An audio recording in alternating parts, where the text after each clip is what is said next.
पुरंदरमध्ये होत असलेल्या आंतरराष्ट्रीय विमानतळाला स्थानिक शेतकऱ्यांचा मोठ्या प्रमाणात विरोध आहे आणि हाच विरोध जो आहे तो काल संघर्षात दिसून आला। खरं तर शेतकरी आणि पोलिसांमध्ये चकमक झाल्याचं पाहायला मिळालं।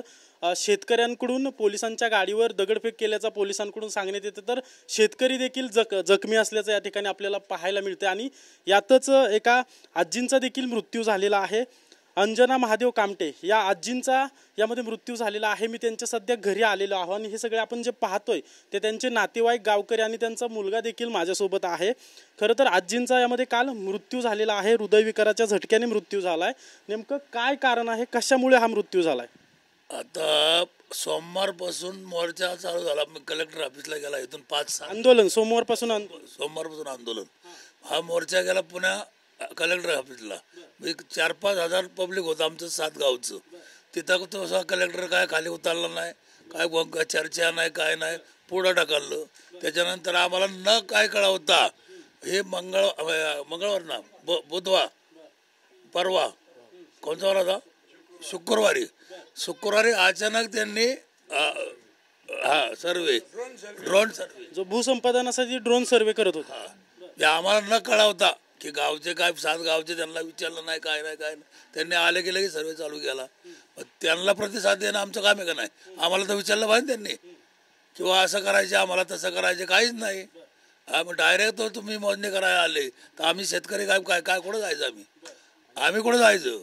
आजींचा मृत्यू नेमका कशामुळे झाला? आता तो म्हणजे त्या विमान कुठं उडायचे मला म्हणते, दादा कुठं जातोय तू, सारखाच कुठं पळतोय? तुमची जमीन जाणार याचा धसका घेतला, हा मुद्दा महत्वाचा आहे आणि त्याच्या टेन्शनमुळेच माझी आई गेली। तुमची जमीन किती आहे, किती जाणार आहे याच्यामध्ये काय? जमीन माझी 100% जाणार आहे। जमीन आहे 5 एकर आम्हाला, याचा एक पण नाही। आम्हाला डोक्याला माती लावायला जागा नाही राहिली, घर पण नाही। हे जे घर दिसतंय राहतं घर, हे पण विमानतळात जात आहे आणि याची भीती आजींनी घेतली।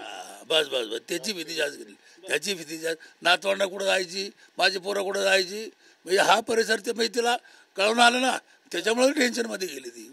आणि मग काल किती वाजता हृदयविकाराचा झटका? 1 वाजता हा प्रकार घडलाय।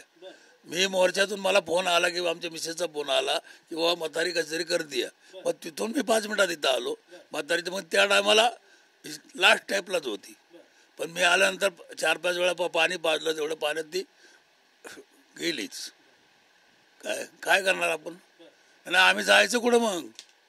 एवढा जर आता हा मला न विचारता जर तुम्ही हे करताय की मोजण्या करताय, ते करताय, हे करताय, ते करताय, आम्ही कुठं जायचं? आता काल हा सगळा पोलीस आणि नागरिकांमध्ये चकमक झाल्यानंतर जिल्हाधिकाऱ्यांनी स्थगिती दिलेली आहे। मग याच्यावर तुमचं म्हणणं काय आहे? स्थगिती दिली पण तुम्हाला काय अपेक्षा? त्याच्यानंतरचा विषय मला काही कळलेला नाही। मी इथं जरी त्यांनी तुमचं नाव काय, तुमची किती जमीन आहे? मी प्रमोद सुरेशराव कामटे, माझी सुद्धा 4-4.5 एकर जमीन या ठिकाणी या भागामध्ये आहे आणि 4.5 एकर सगळी तुमची जमीन जाते? आम्हाला उभं राहायला सुद्धा जागा नाही राहत, आमचं घर राहत नाही, आमची जनावरं राहत नाही, आम्ही सुद्धा राहत नाही। गेल्या वर्षी बंगला बांधला त्यांनी 30 लाखाचा, तो पण जातोय।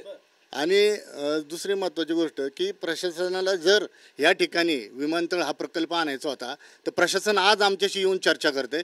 प्रशासनाने पहिली आमच्याशी चर्चा करायला पाहिजे होती की आम्ही तुमच्या भागामध्ये विमानतळ या ठिकाणी आणत आहोत, तुमची इच्छा आहे का विमानतळाला जागा द्यायची?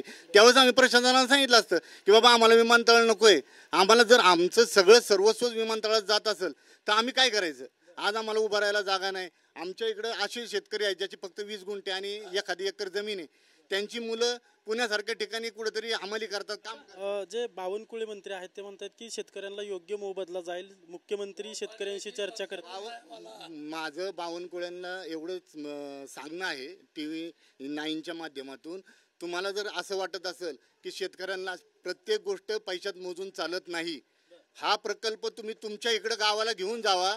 तुमची शेती भरपूर आहे, ती शेती तुम्ही त्या प्रकल्पासाठी ठेवा आणि चांगल्या प्रकारे प्रकल्प करा, आम्ही तुमचं त्या ठिकाणी स्वागत करू। पुणे जिल्हा असेल किंवा आसपासचे जे जिल्हे आहेत, पश्चिम महाराष्ट्राच्या विकासासाठी हे विमानतळ महत्त्वाचं आहे असं नेत्यांकडून किंवा सर्वांकडून सांगितलं जातं। नेत्यांचं AC मध्ये बसून नेते निर्णय घेतात, सगळ्यात पहिलं महत्त्वाचं। मी माझं प्रत्येक नेत्याला एक सांगणं आहे की तुम्ही या ठिकाणी या, सकाळचा सूर्य उगवल्यापासून संध्याकाळपर्यंत शेतकरी कशा पद्धतीने राबतो ते बघा। तुम्ही बाहेर बघा, सगळीकडे तुम्हाला फळबागांची बाग दिसेल, अख्ख्या बागायती जमिनी आहेत, इथून खाली भरपूर अशा जमिनी आहेत की त्याच्यावर फक्त काँग्रेसच उगवतं. त्या जमिनी जर तुम्ही घेतल्या आणि तिथं जर विमानतळ केलं तर त्याही शेतकऱ्यांचं कल्याण होईल आणि जिल्ह्याचंही कल्याण होईल. आता अपेक्षित काय आहे तुम्हाला? सर्वेला तर स्थगिती दिली. आमचं एवढंच म्हणणं आहे की ह्या 7 गावांमध्ये विमानतळ होऊ नये. ह्या 7 गावांमध्ये राहणारे शेतकरी हे खूप कमी जमीन जुमल्यावाले आहेत आणि पूर्ण त्यांची उपजीविका ही शेतीवर अवलंबून आहे. त्यामुळे माझं शासनाला मनापासून विनंती आहे, तुम्ही थोडं मनापासून विनंती करा, शेतकऱ्यांचं तुम्ही जाणून घ्या की त्यांना दादा दादा तुझं नाव काय? पट्टी बांधली डोक्याला, काय नेमकं लागलंय? सचिन शिवाजी कामटे. काल पोलिसांच्या लाठीमारीमध्ये कुठं काय झालं होतं? कशाला लाठीचार्ज केलं? म्हणजे का कारण काय पोलिसांनी लाठीचार्ज करण्यात? घेऊन गेलो तुम्ही आम्ही मला हो बैलांपाशी होतो मी, तर त्यांनी आवाज देऊन बोलून घेतले आणि त्या शेख म्हणून आहे, त्यांनी मारले मला. बैल घेऊन कशाला गेलता मग काल तिकडे? काय शेती आहे माझी, आंदोलनाला शेती बी आहे ना. हा, बैलगाडा आंदोलनाला घेऊन गेलो होतो. मग काय किती लागले? काय 7% 7%. दादा हा दिसतंय लागलेलं. पाटलीला बी आपण पाहतोय की पोलिसांनी लाठीचार्ज केला त्यांचं म्हणणं आणि त्यामध्ये लागलेलं आहे. हे वळ उठलेत का पोलिसांनी मारलेलं? दादा तुझी जमीन किती आहे नक्की? 4 एकर सगळी जाते का विमानतळात? तुझं काय म्हणणं? नाही गेली ते, द्यायचीच नाही मला. जर या ठिकाणी सरकारने विमानतळ करायचंच म्हणलं तर तुमचा कायम विरोध असेल याला? विरोध कायम विरोध. त्यांनी डायरेक्ट आम्हाला संपवायचं आणि मग त्यांचं विमानतळ करायचं. डायरेक्ट आमच्या मुलांसकट डायरेक्ट गोळे घाला, संपून टाका आणि मग तुमचं विमानतळ करा. आमचं इथं अंत्यविधी करा आणि मग तुमचे विमानतळ करून टाका. कोणत्याही परिस्थितीत या ठिकाणी विमानतळ तुम्ही शेतकरी होऊ देणार नाही. आपण पाहतोय की इथं जे सगळे नागरिक बसलेले आहेत, एकतर जे आजी गेलेले आहेत त्यांचे हे मुलगा आहे किंवा नातेवाईक आहेत किंवा या गावातील जे कुंभारवळण गाव आहे या गावातील सगळे हे नागरिक आहेत आणि कोणाची 4 एकर कोणाची 5 एकर असं क्षेत्र आहे या ठिकाणी आणि त्यांचं म्हणणं आहे की आमचं क्षेत्र या विमानतळात पूर्णपणे जाते आणि ते व्हायला नको. आमचा शेवटपर्यंत या विमानतळाला विरोध असणार आहेत. आणखी एक नागरिक आहे. तुमची किती जमीन आहे? तुमचं नाव काय आहे आणि काय नेमकं चाललंय इथे? काशीनाथ दिनकर मोरे. मी इथलं रहिवासी आहे आणि या ठिकाणी 72 साली दुष्काळ पडला तेव्हाच लहानपणी मुंबईला गेलो. भाजी मार्केटमध्ये व्यवसाय करतो. परंतु या ठिकाणी सध्या परिस्थिती अशी आहे की या सगळ्या फळबागा आम्ही लावलेल्या आहेत गावाकडं आणि फळबागावरती गावचं उपजीविका चाललेली आहे आणि अशा ठिकाणी या ठिकाणी विमानतळ होत असताना या ठिकाणी किती शेकडो वर्ष या ठिकाणी आमच्या पिढ्या चालत आलेल्या आहेत. या ठिकाणी आमचा रहिवास आहे. या ठिकाणी आमच्या आईवडिलांनी कष्ट केलं, आम्हाला वाढवलं आणि म्हणून आज आम्ही या ठिकाणी दिसतोय. आता जर अशी परिस्थिती आमच्या आई वडील तर माझे 5 वर्षापूर्वी विमानतळ डिक्लेअर झालं तेव्हा त्या विचाराने गेले 2020 परंतु आता प्रॅक्टिकलमध्ये ज्यावेळेस सर्वे होतोय, एक तर गेली या महिन्यामध्ये आमची विमानतळामध्ये संपूर्ण प्राधिकरणात 7 बऱ्याच्या नोंदी आल्या. त्यानंतर प्रत्येकजण दास्तवलेला होता. आता त्याच्यानंतर एक 5 दिवसापासून 5-6 काही आठवड्यामध्ये आंदोलन सुरू झाली. त्या आंदोलनामध्ये ऐकून किंवा हे सगळं पोलिसांचा लाठीमार किंवा हे सगळं ऐकून जे ज्येष्ठ मंडळी त्यांना हे सहन करता आलं नाही. त्यातून काल आमची मावशी यांची आई गेल्या. त्याच्यामुळे असे परिणाम होत जातील. सरकारने या ठिकाणी पिकाऊ जमीन आणि न पिकाऊ जमीन ह्या तालुक्यामध्ये भरपूर आहे. मग त्या ठिकाणी ह्या पिकाऊ जमिनीचं त्यांना घेऊन काय करायचंय? म्हणजे जागा बदलावी अशी एकंदरीत तुमची मागणी आहे. खरं तर पुणे जिल्ह्यामध्ये पुरंदर तालुक्यात विमानतळ व्हावं आमची इच्छा अशी नाही न व्हावं, परंतु ह्या 7 गावामध्ये जमिनी चांगल्या आहेत. या ठिकाणी पिकं उत्पन्न चांगल्या प्रकारचं होत आहे.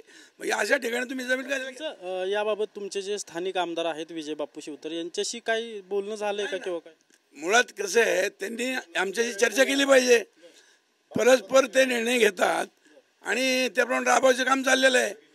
या ठिकाणी ह्या लोकांना पहिल्या स्टार्टला गेले अगदी 2-4 वर्षापूर्वी या ठिकाणी आंदोलन झालं होतं. पहिले सर्वे झाले त्यावेळेस इथल्या गावकरी 7 गावाच्या लोकांनी सांगितलं की या ठिकाणी विमानतळ आम्हाला नाही पाहिजे. आता नाही पाहिजे तरी पुढे यांचे प्रयत्न सुरू झाले आणि आता हा अन्यायकारक सुरू झालेला आहे, कारवाई सुरू केली आहे. आता काल हे सगळं तुमचं आंदोलन झालं त्यानंतर 300 ते 400 लोकांवर गुन्हे दाखल केले, 4 लोकांना तुमच्या गावातल्या ताब्यात देखील घेतले, हे माहिती आहे का तुम्हाला? आहे आमचे गेलेत ना सोडवा. ह्यांचे बारके चुलते म्हणजे ह्यांचे बारके बंधू आता चौकीला सोडवायलाच आहेत त्यांना. सकाळी माझे आमदार पण होते संजय जगताप आणि विजय बाबतीत आम्हाला तुम्हाला असं सांगायचं आहे की बापूंना पण आमचा ह्या 9 माध्यमातून एक संदेश आहे की तुम्ही एवढ्या जमिनी घेऊन ठेवलेल्या आहेत, तुम्ही एवढ्या जमिनी ह्या ठिकाणी घेऊन ठेवल्यात, तुमच्या जमिनीवर तुम्ही साखर कारखाने पाहून तुमच्या 7 पिढ्यांचं कल्याण करताय आणि ज्या जमिनीवर आम्ही जगतोय आमच्या इथून पुढच्या 7 पिढ्या ज्याच्यावर खाणार आहे त्या आमच्या पिढीत संपवायचं काम तुम्ही करताय. ते काम कुठंतरी थांबवावं. शेतकऱ्यांची हाय घेऊ नका, शेतकऱ्यांचा तळतळाट घेऊ नका. बापूंना आमचं एवढं सांगणं आहे, तुम्ही की आणलेला प्रकल्प तुम्ही घेतलेल्या जमिनीमध्ये केला तो सेव त्या जिल्ह्याचा नाही महाराष्ट्रातील जनतेला त्याचा लाभ होईल, त्याबद्दल तुम्हाला लोक त्याच्यामध्ये दुवा पण देतील. नक्कीच आपण पाहतोय की ज्या आजी आहेत अंजना कामटे यांचा यामध्ये विमानतळाच्या धसक्याने मृत्यू झाला असं त्यांच्या कुटुंबियांकडून सांगण्यात येते. तर जे नागरिक कालच्या ज्या झटापटीमध्ये जखमी आहेत त्यांचं म्हणणं आहे की काही झालं तरी आम्ही हे विमानतळ होऊ देणार नाही आणि आमचा या विमानतळाला कायमच विरोध असणार आहे. कॅमेरा पर्सन अभिजित पिसेसह अजिंक्य धायगुडे, TV9 मराठी, पुणे.